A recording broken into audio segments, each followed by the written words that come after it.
Soal nomor 1.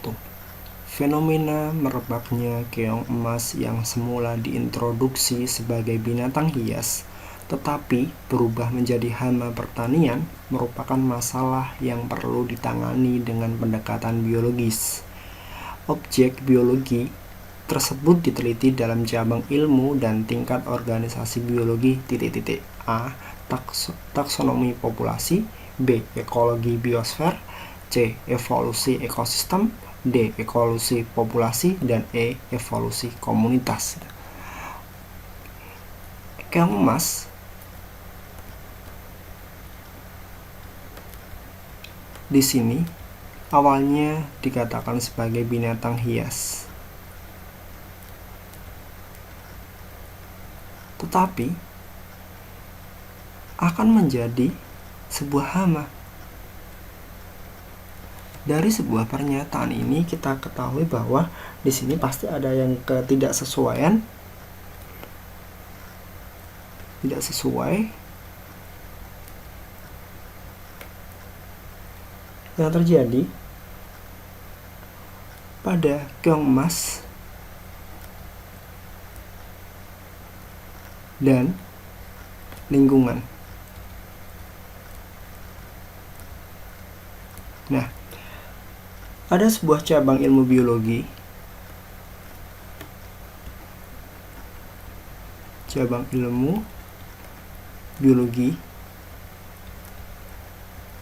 yang mengkaji tentang interaksi antar makhluk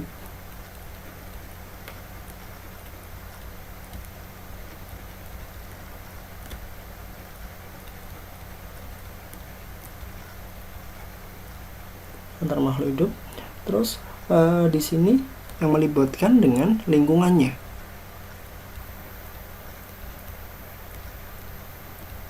Nah, di mana ilmu ini dikatakan sebagai ilmu ekologi.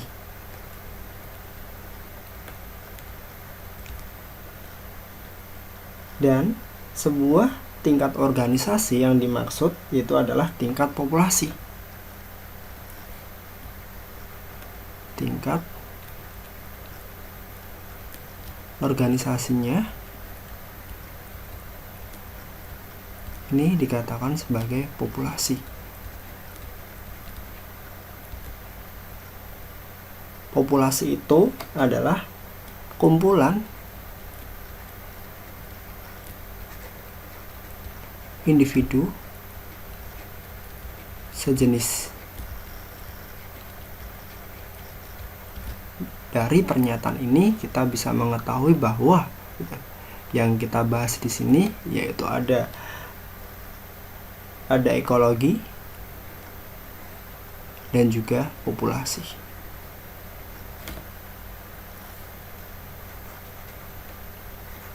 Sehingga jawaban yang tepat itu adalah pilihan D. Soal nomor 2. Virus dapat memperbanyak diri di dalam sel tubuh organisme lain dengan cara melekatkan bagian tubuhnya kepada inang.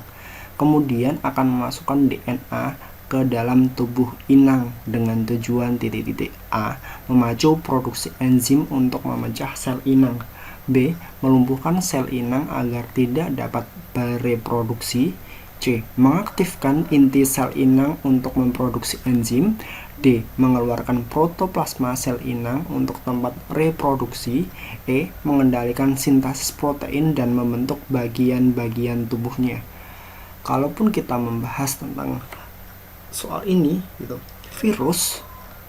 sebuah virus itu dia bisa memperbanyak diri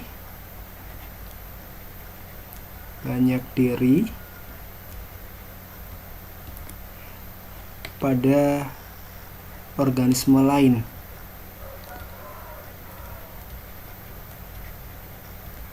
Dari memperbanyak diri menggunakan organisme lain ini dengan cara melekatkan tubuh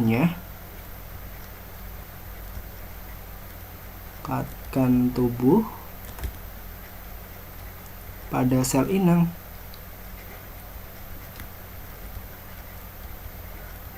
Nah, selanjutnya gitu, dia akan memasukkan sel DNA-nya, gitu. Sel DNA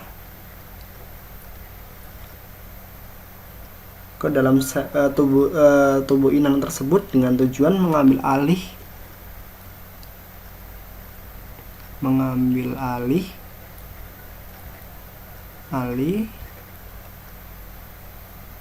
perlengkapan metabolik, gitu. Perlengkapan metabolik. Nah, dengan begitu setelah dikendalikan maka terjadi pembentukan protein.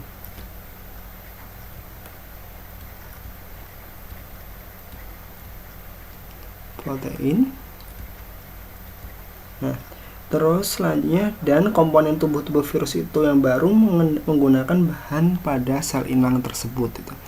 Kalaupun dilihat dari penjelasan ini, urutan ini dari virus memperbanyak diri menuju ke organisme lain ini, dan akhirnya dia melekatkan tubuh pada sel inang dan dia memasukkan DNA-nya terus selanjutnya ke dalam sel tubuh inang dan mengambil alih perlengkapan metabolik untuk mengaktifkan ceritanya itu pembentukan protein, dan dari protein tersebut dan komponen-komponen tubuh virus itu akan menggunakan bahan-bahan yang tersedia pada sel inang, gitu. Maka jawaban yang tepat yaitu yang E, di mana virus akan mengendalikan sintesis protein dan membentuk bagian-bagian tubuhnya. Dan kalaupun kita cek maka kita pilihkan, maka jawabannya adalah yang E, yang ini.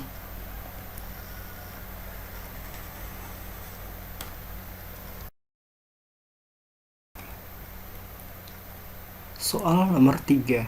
Perhatikan gambar organisme berikut.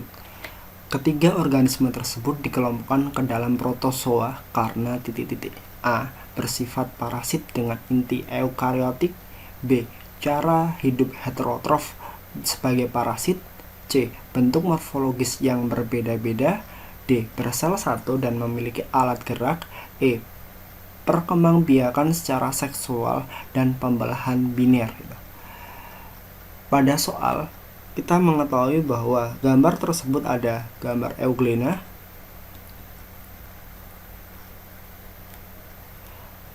ada amoeba, dan ada gambar paramecium.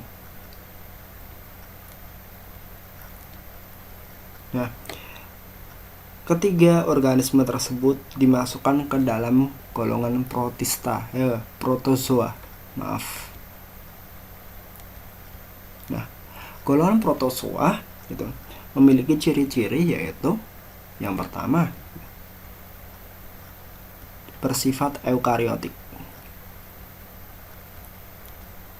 Selanjutnya, dia pun juga memiliki ciri uniseluler.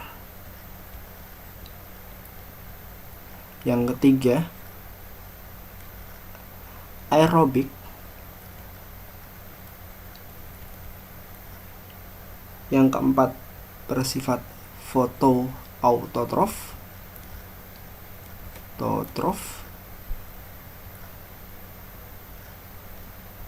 Yang kelima, bersifat motil karena dia memiliki alat gerak.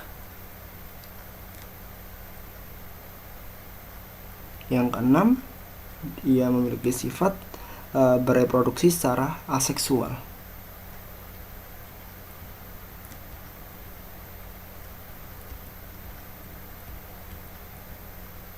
Dari penjelasan-penjelasan ini, kita bisa mengambil sebuah kesimpulan bahwa seperti euglena, amoeba, paramecium, dia bersel satu dan memiliki alat gerak, sehingga jawaban yang tepat itu jawaban yang D.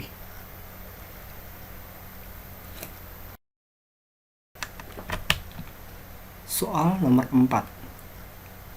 Amati tumbuhan pada gambar berikut.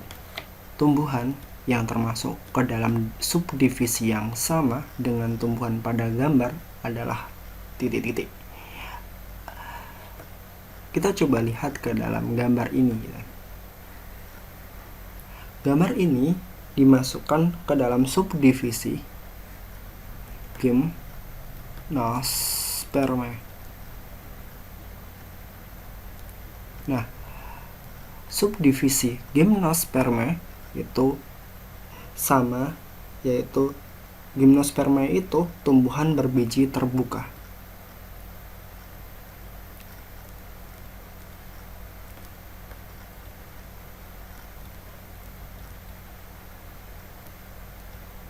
Tumbuhan biji terbuka dari kelima pilihan ini adalah pakis haji. Sementara itu, seperti singkong, padi, kacang kapri, ya, kita masukkan, dan juga zemais, ya, ataupun jagung, kita masukkan ke dalam Angiospermae, ya. Sehingga jawaban yang tepat pilihan D.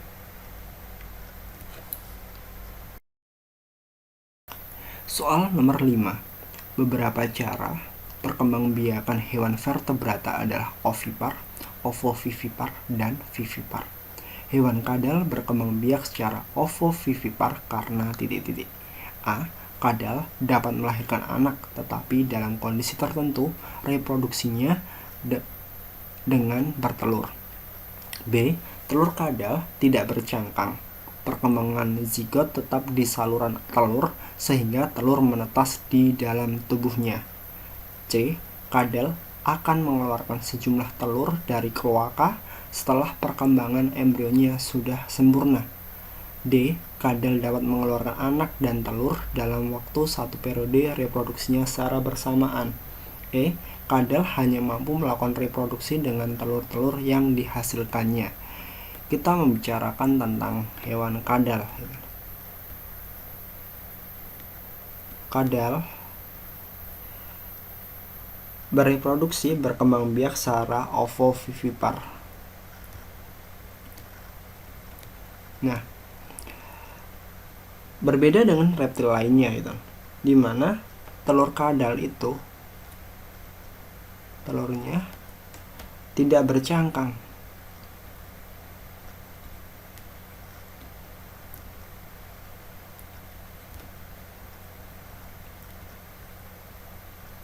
Dan setelah terjadi fertilisasi, perkembangan zigot tetap di saluran telur sehingga telurnya menetas dalam tubuh.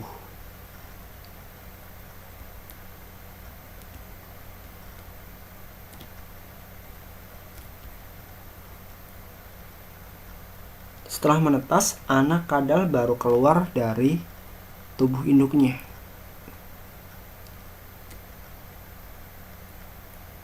Dari penjelasan ini kita bisa mengambil sebuah kesimpulan bahwa telur kadal tersebut tidak bercangkang dan perkembangan zigot tetap di saluran telur sehingga telurnya menetas di dalam tubuhnya, dan pilihan jawaban yang tepat adalah pilihan B.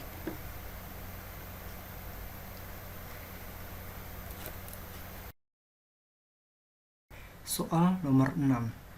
Perhatikan bagan daur biogeokimia nitrogen.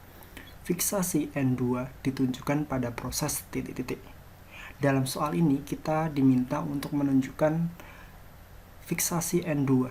Ada pilihan 1, 2, 3, 4, dan juga 5. Untuk membahas soal ini, kita perlu tahu bahwa sebagian besar unsur nitrogen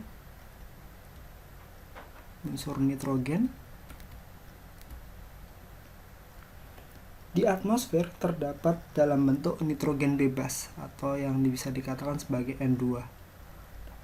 Selanjutnya, beberapa organisme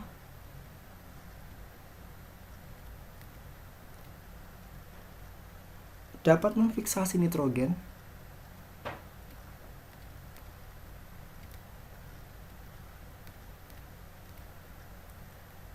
dalam bentuk N2. Contohnya yaitu Rhizobium,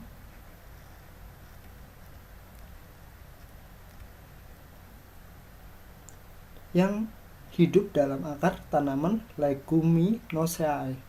Jadi, dari penjelasan ini bahwa yang namanya Fiksasi N2 ditunjukkan dapat dilakukan oleh pada organisme, dan itu ditunjukkan pada gambar yang pertama. Sehingga jawaban yang tepat adalah pilihan A. Soal nomor 7. Gambar hasil percobaan sel akar tumbuhan yang berada dalam larutan pupuk kimia yang berbeda sebagai berikut. Analisis yang benar berdasarkan hasil percobaan tersebut adalah titik-titik. A. Pada gambar 1, sel dalam keadaan normal karena larutan urea bersifat hipertonik. B. Pada gambar 2 terjadi turgiditas sel karena larutan urea bersifat hipotonik. C. Pada gambar 3 terjadi plasmolisis sel karena larutan urea bersifat isotonik. D. Pada gambar 2 terjadi peristiwa difusi, yaitu perpindahan air dari luar sel ke dalam sel. Yang E. Pada gambar 3 sel mengalami krenasi karena larutan urea bersifat hipertonik. Untuk menjawab soal ini, kita perlu tahu bahwa pada gambar tersebut menunjukkan peristiwa osmosis. Untuk membahas peristiwa osmosis merupakan proses perpindahan molekul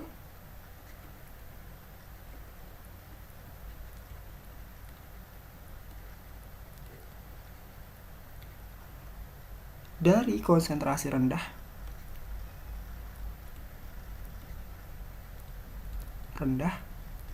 menuju ke konsentrasi tinggi.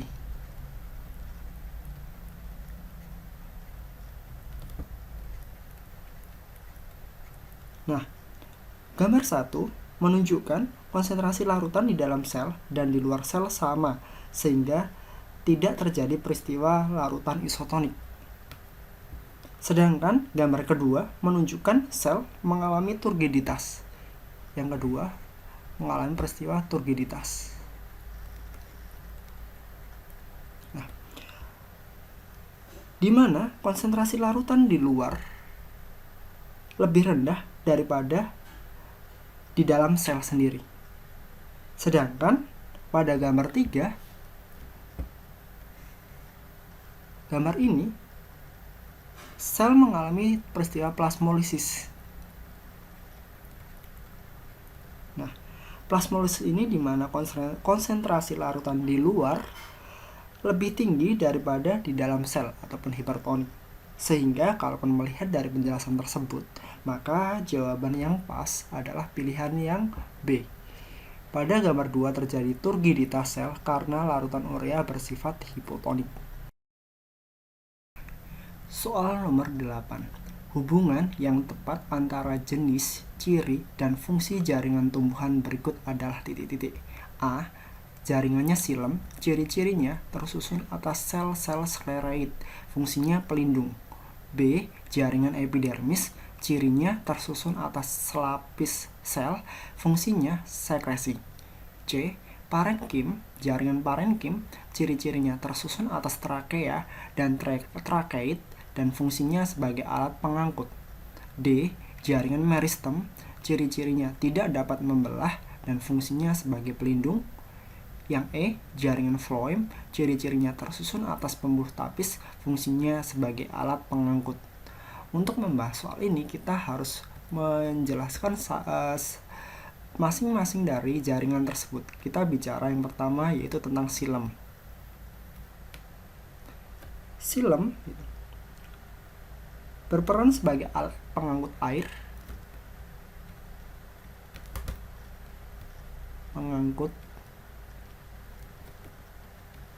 air, yang ataupun dan juga garam dan garam mineral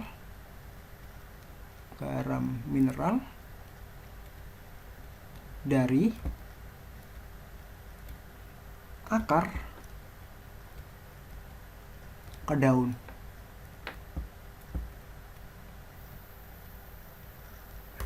Selanjutnya, kita membicarakan tentang phloem.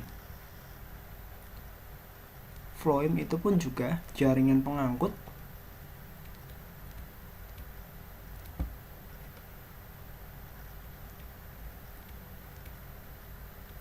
yang mengangkut hasil fotosintesis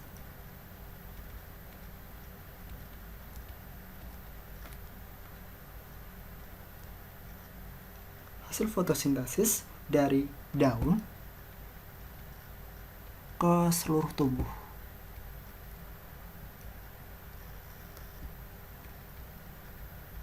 Selanjutnya, yang C itu adalah epidermis. Kita membicarakan selanjutnya epidermis. Ketika kita membicarakan tentang epidermis ini adalah jaringan yang berperan sebagai pelindung bagian di dalamnya. Berarti dapat kita katakan sebagai pelindung.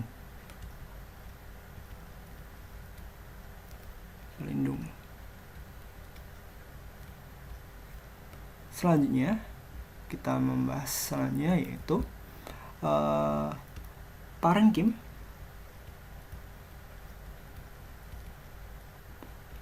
Parenkim itu sendiri adalah berperan sebagai pengisi sel. Dan yang terakhir itu yaitu jaringan meristem. Meristem itu sendiri berperan sebagai proses pembelahan.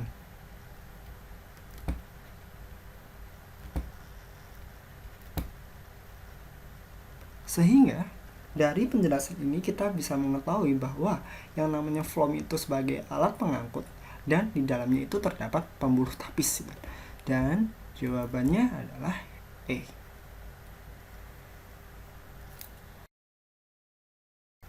Soal nomor 9. Perhatikan gambar mekanisme kontraksi pada otot berikut. Saat telapak tangan menelungkup, maka gerak dan gambar yang tepat untuk otot pronator teres adalah titik-titik. A. Kontraksi gambar X.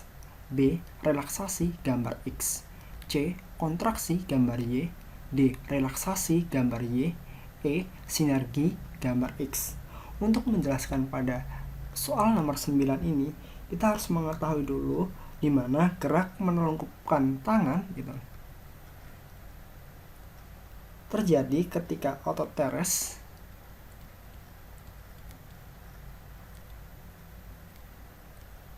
mengalami kontraksi. Ketika otot teres itu berkontraksi, mekanisme tersebut ditunjukkan pada gambar X. Pada gambar X menunjukkan aktin, gitu.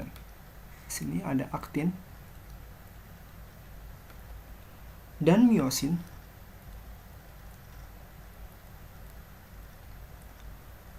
berikatan sehingga miosin menggerakkan aktin.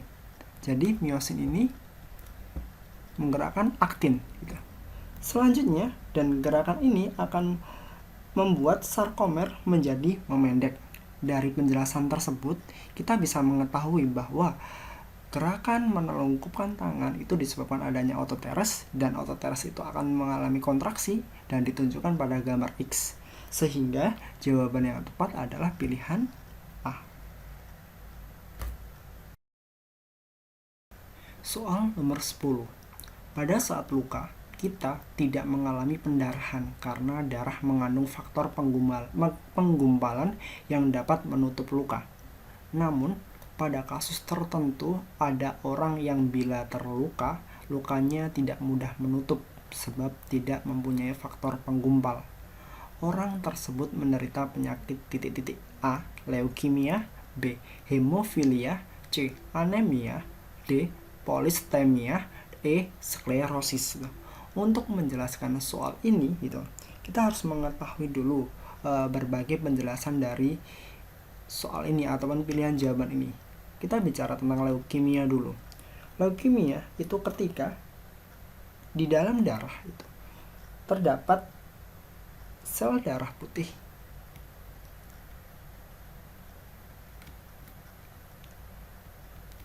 di mana sel darah putih tersebut itu bersifat abnormal.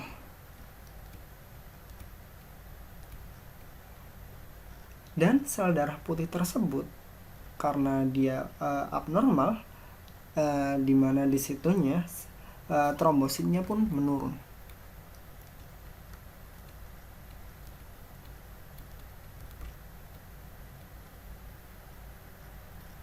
Sedangkan ketika kita membicarakan tentang hemofilia, hemofilia itu adalah penyakit ketika darah susah membeku.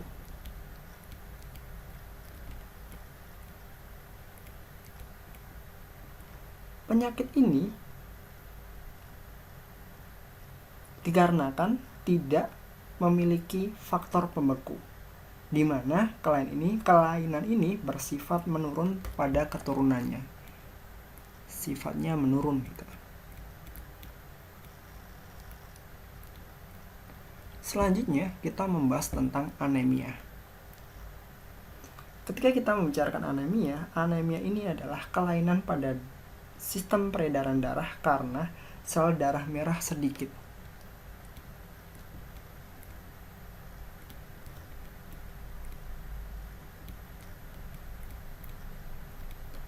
Ketika sel darah merah ini sedikit, disebabkan karena tidak cukup mengandung Hb gitu.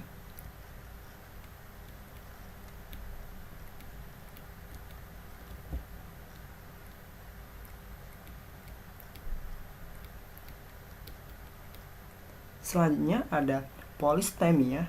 Polistemia ditandai dengan produksi sel darah merah yang berlebihan. Berarti di sini dapat kita katakan adalah sel darah merahnya malahan berlebihan.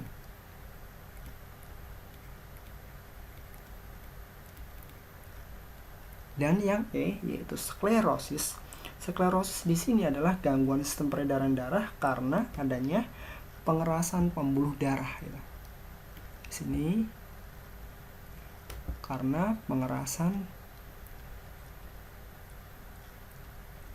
pembuluh darah.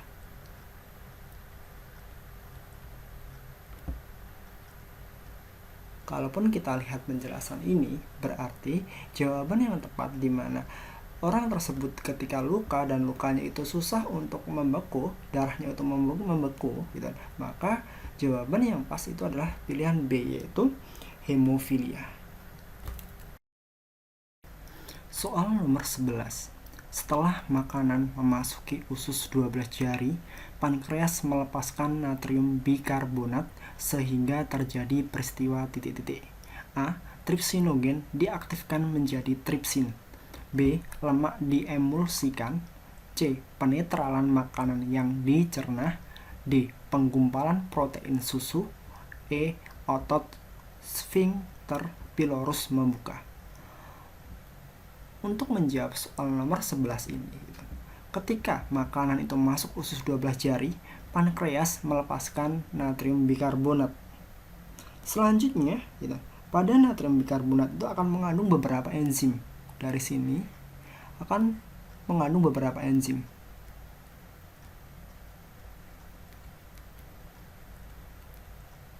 Dari beberapa enzim tersebut, salah satunya enzimnya dinamakan sebagai tripsinogen. Nah,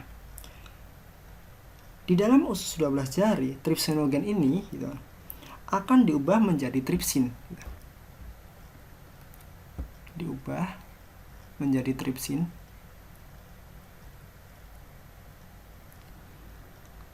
oleh enzim enterokinase untuk mencerna makanan yang masuk ke usus 12 jari.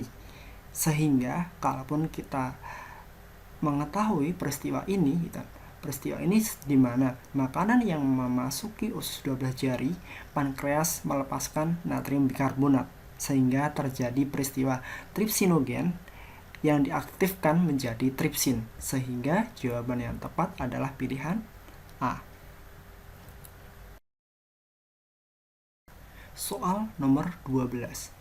Asfiksi merupakan gangguan fungsi dan kerja organ pernafasan yang secara langsung akan berdampak pada titik-titik.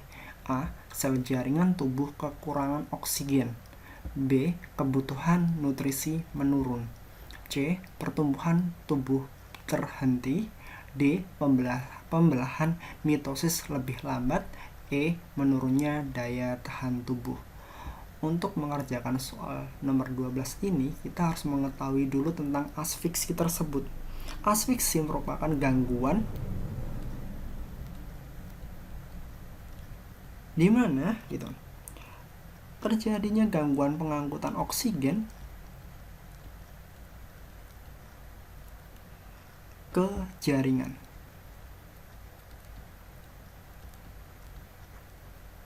Ketika terjadi gangguan oksigen ke jaringan, maka jaringan tersebut tentunya akan kekurangan oksigen gitu. Di mana asfiksi ini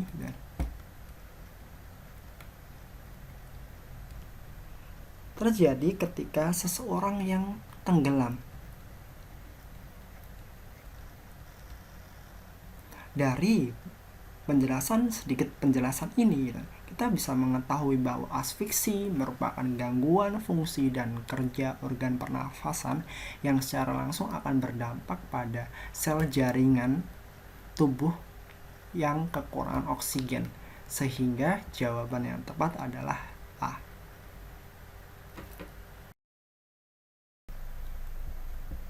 Soal nomor 13. Perhatikan gambar nefron berikut. Proses yang terjadi pada X adalah titik-titik. A. Penyerapan bahan-bahan sisa dari plasma darah. B. Pengembalian bahan-bahan yang masih digunakan tubuh. C. Penyaringan darah yang membawa air, sampah nitrogen, dan glukosa. D. Proses penambahan ion-ion hidrogen atau H+. E. Proses pengumpulan urin sekunder. Kita coba lihat pada X ini gitu. Pada bagian nefron yang ditunjukkan X adalah glomerulus.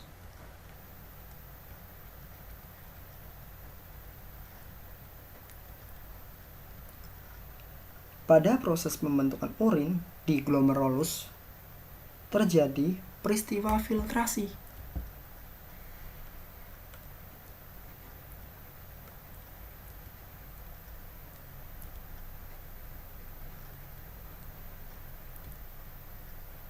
Filtrasi merupakan proses penyaringan darah. Diartikan sebagai penyaringan darah.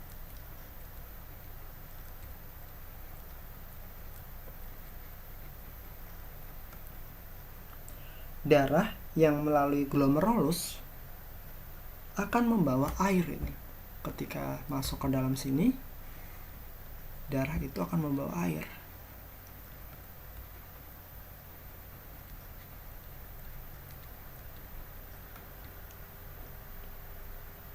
Terus selain air ada sampah nitrogen.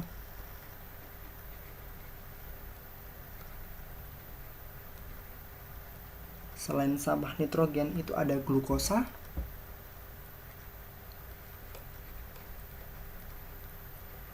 Selain glukosa ada sisa metabolisme yang lainnya.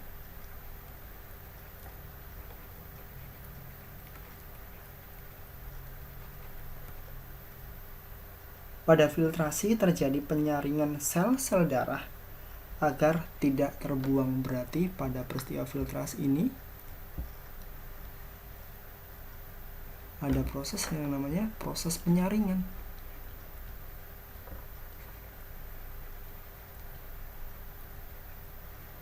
Yang disaring itu adalah sel-sel darah.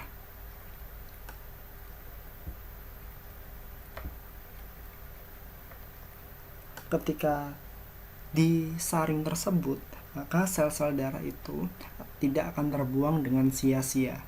Nah, dari penjelasan tersebut dapat kita ketahui bahwa pada proses X itu akan terjadi penyaringan darah yang membawa air, sampah nitrogen, glukosa, dan sisa metabolisme. Sehingga jawaban yang tepat adalah pilihan C. Soal nomor 14. Perhatikan gambar sistem saraf pusat berikut. X menunjukkan lobus occipitalis.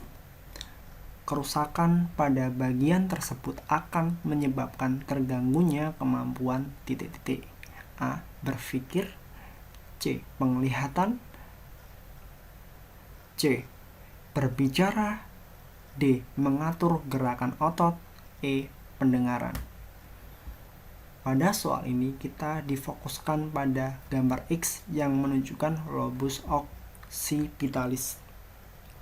Lobus occipitalis ini dia berperan dalam pusat penglihatan.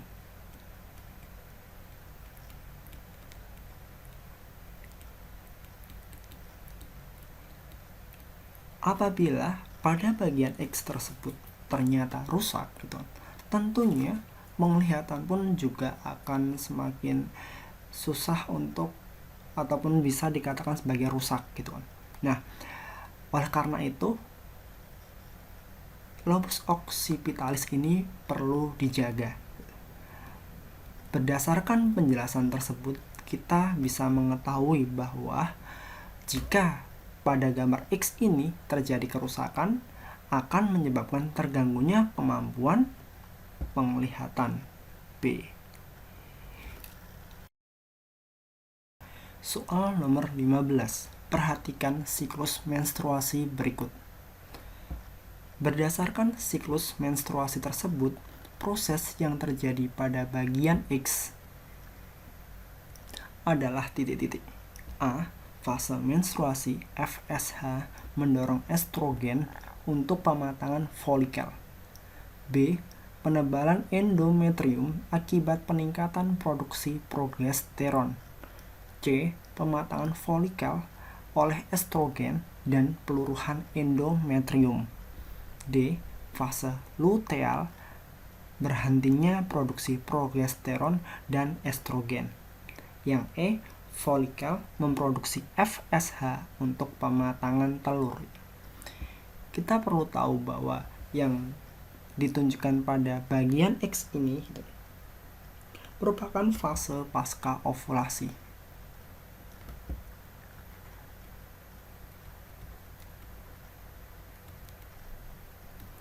Fase pasca ovulasi ini di mana LH merangsang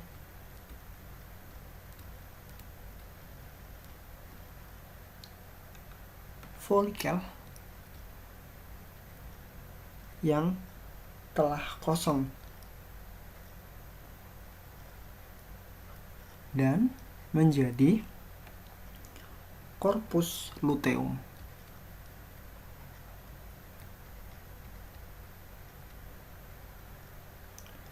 Dan korpus luteum tersebut tetap akan menghasilkan estrogen, ada estrogen dan progesteron.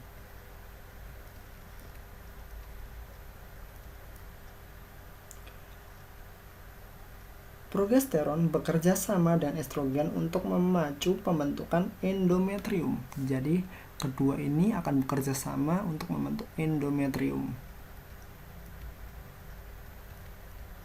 Nah, progesteron juga merangsang sekresi lendir dan pada vagina dan pertumbuhan kelenjar susu. Hal inilah yang berguna untuk persiapan penanaman zigot uterus setelah terjadi pembuahan. Apabila sampai akhir fase ini tidak terjadi pembuahan, akan kembali ke fase menstruasi lagi.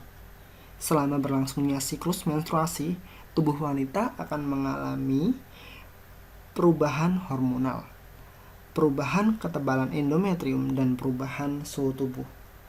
Sehingga, kalaupun kita lihat dari penjelasan tersebut jawaban yang tepat adalah pilihan B, di mana akan terjadi penebalan endometrium akibat peningkatan produksi progesteron seperti yang dijelaskan sebelumnya. Soal nomor 16. Seseorang dapat dikatakan memiliki kekebalan aktif jika menunjukkan respon sekunder terhadap infeksi oleh patogen yang sama untuk kedua kalinya. Respon sekunder tersebut terjadi melalui mekanisme A. Induksi fagositosis dan neutrofil oleh antigen virus. B. Induksi pembentukan sel plasma yang menghasilkan antibodi. C. Aktivasi protein komplement yang menginduksi antibodi. D. Sekresi histamin dan prostaglandin oleh limfosit T. E. Peningkatan permeabilitas kapiler darah oleh histamin. Untuk membahas soal ini, kita perlu tahu bahwa respon sekunder akan terbentuk apabila tubuh telah terbentuk kekebalan aktif. Respon sekunder akan terbentuk apabila antigen yang sama masuk ke tubuh kedua kalinya. Jadi ketika sudah masuk kedua kalinya, maka akan terbentuklah antigen. Selanjutnya, memori imunologi. Jadi dari sini akan adanya memori imunologi yang telah terbentuk sebelumnya akibat infeksi pertama dan membentuk respon sekunder. Jadi di sini akan terjadi respon selanjutnya atau respon sekunder. Respon sekunder tersebut terbentuk melalui induksi pembentukan sel plasma. Jadi di sini respon sekunder terbentuk akibat induksi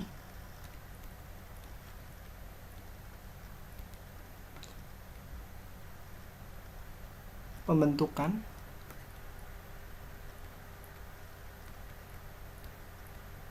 sel plasma.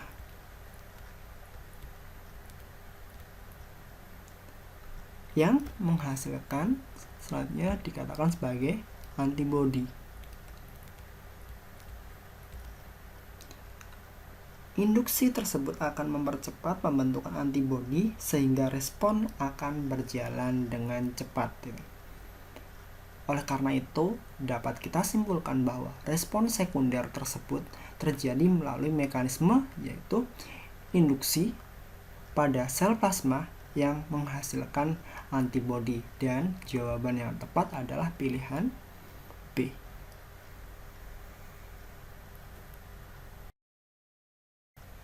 Soal nomor 17. Perhatikan grafik hasil percobaan pertumbuhan kecambah di tempat gelap, teduh, dan terang berikut. Berdasarkan grafik tersebut dapat disimpulkan bahwa X dan Z secara berurutan merupakan kecambah yang ditempatkan di tempat titik-titik. A. Terang dan gelap. B. Gelap dan terang. C. Terang dan teduh. D. Gelap dan teduh. E. Teduh dan terang.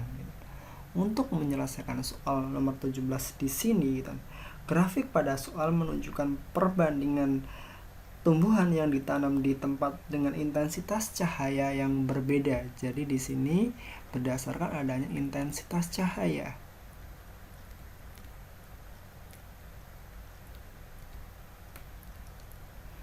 Selanjutnya, berdasarkan grafik tersebut diketahui bahwa tumbuhan pada tempat yang gelap mengalami pertumbuhan yang lebih cepat. Jadi ketika kita bicara intensitas cahaya, maka ketika di tempat yang gelap akan menyebabkan pertumbuhannya semakin cepat. Pertumbuhan batang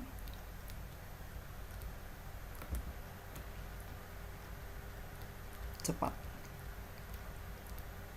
Nah, selanjutnya hal ini disebabkan adanya aktivitas hormon auksin.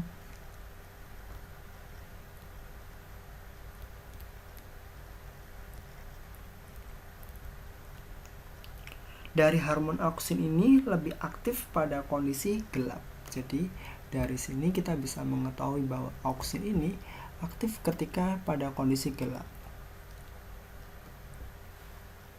Hormon auksin akan membuat batang tanaman tumbuh lebih cepat. Nah, peristiwa ini disebut yang namanya etiolasi. Dan ketika dia itu cepat, maka dikatakan sebagai etiolasi. Nah,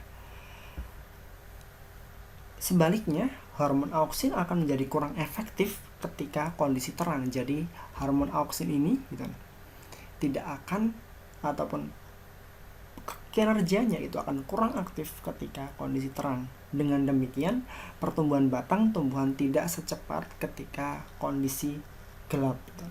Jadi, dapat disimpulkan di sini pada X dan juga pada Z ini.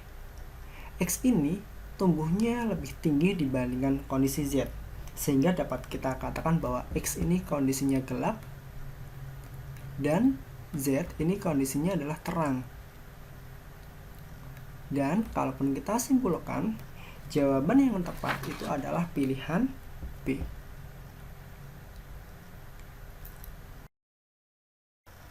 Soal nomor 18. Perhatikan grafik yang melukiskan hubungan antara aktivitas enzim katalase dengan suhu berikut. Di sini ada kecepatan reaksi dan juga suhu.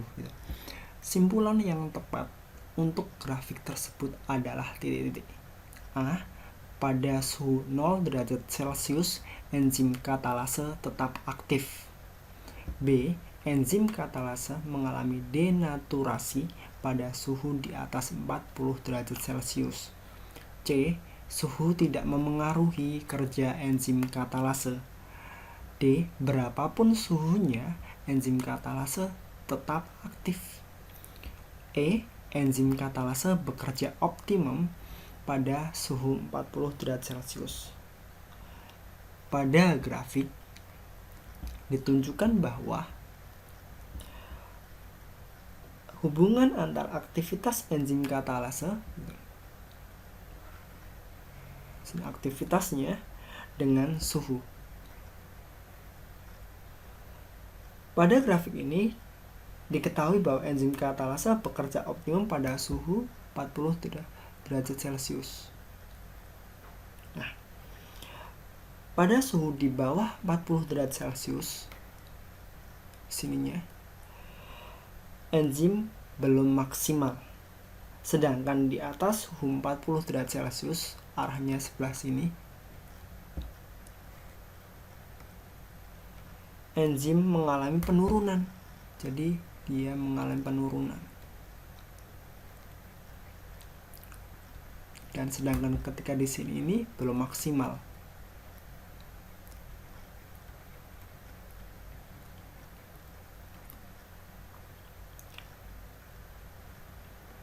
Proses penurunan ini dikarenakan adanya enzim mengalami yang dinamakan sebagai denaturasi. Nah, dari sedikit penjelasan ini kita bisa mengambil sebuah kesimpulan bahwa jawaban yang tepat adalah pilihan E, di mana enzim katalase akan bekerja optimum pada suhu 40 derajat Celcius. Soal nomor 19. Perhatikan tahap proses sintesis protein berikut. Di sini ada DNA dan juga RNA. Berdasarkan carta di atas, proses nomor 1 adalah titik-titik. A. Translasi. B. Transkripsi. C. Inisiasi. D. Terminasi. E. Elongasi. Pada soal ini, kita harus mengetahui dulu pada nomor 1 itu apa dan juga pada nomor 2 itu apa. Pada nomor 1 ini ditunjukkan bahwa di sini ada terjadi peristiwa transkripsi. Nah, sedangkan pada nomor 2 ini dikatakan sebagai peristiwa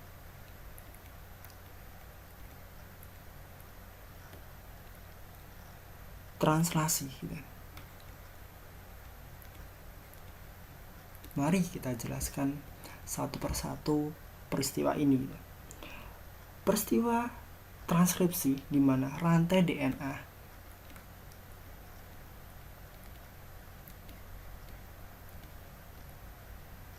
akan terbuka menjadi dua rantai, yaitu rantai sense dan selanjutnya yaitu ada antisense. Nah, enzim RNA polimerase menambahkan nukleotida dari molekul RNA gitu, yang sedang tumbuh di sepanjang rantai DNA. Setelah sintesis selesai, maka rantai DNA ini gitu akan bergabung kembali ke bentuk selanjutnya. Nah, sedangkan pada peristiwa yang kedua ini dinamakan sebagai peristiwa ataupun proses translasi, di mana kode-kode yang dibawa oleh RNAD gitu, akan diterjemahkan menjadi polipeptida. Jadi di sini akan diterjemahkan menjadi polipeptida. Nah, adapun ada inisiasi, elongasi gitu, dan terminasi merupakan tahapan-tahapan yang terjadi pada peristiwa transkripsi dan juga translasi. Nah, dalam soal hanya diminta untuk mengetahui proses nomor 1, sehingga pada nomor 1 itulah yang dikatakan sebagai transkripsi, dan jawaban yang tepat adalah pilihan B. Soal nomor 20. Perhatikan gambar salah satu fase meiosis berikut. Sel pada gambar tersebut sedang mengalami titik-titik. A. Pertukaran genetik saat metafase 1. B. Pertukaran genetik saat profase 1. C. Mutasi yang menggunakan metafase. D. Mutasi yang mengganggu tahapan profase. E. Mutasi yang menyebabkan pertukaran genetik. Untuk menjelaskan soal ini kita bisa harus mengetahui dulu tentang tahapan pembelahan meiosis. Tahapan pembelahan meiosis terdiri dari 2 kali pembelahan, yaitu ada profase 1 selanjutnya ada metafase 1, selanjutnya itu ada anafase 1, selanjutnya ada telofase 1,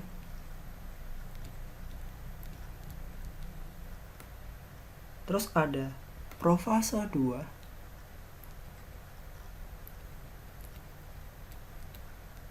kemudian ada anafase, kemudian ada metafase 2, selanjutnya ada anafase yang kedua, dan yang terakhir adalah telofase 2. Nah, gambar pada soal merupakan tahap profase 1. Di sini ada tahapan yang dinamakan sebagai profase 1. Nah, tahapan profase 1 ini ditandai dengan adanya benang kromatin yang memendek gitu. Benang kromatinnya memendek. Nah, selanjutnya benang kromatin yang memendek tersebut menjadi kromosom. Dari benang kromatin ini dia akan menjadi kromosom. Nah, kromosom homolog berdekatan dan berpasangan, dan kromosom homolog tersebut akan mengganda gitu. Kromatid pada masing-masing kromosom homolog memendek dan juga menebal di sini gitu. Terjadilah pindah silang dan membran nukleus menghilang dan muncul sentriol yang bergerak menuju kutub-kutub pembelahan di sini dan juga di sini gitu. Nah, oke, kita lihat kunci jawabannya ataupun jawabannya. Sel pada gambar tersebut sedang mengalami apa? Yaitu profase 1. Nah, di profase ini akan terjadi pertukaran genetik dan jawaban yang tepat adalah pilihan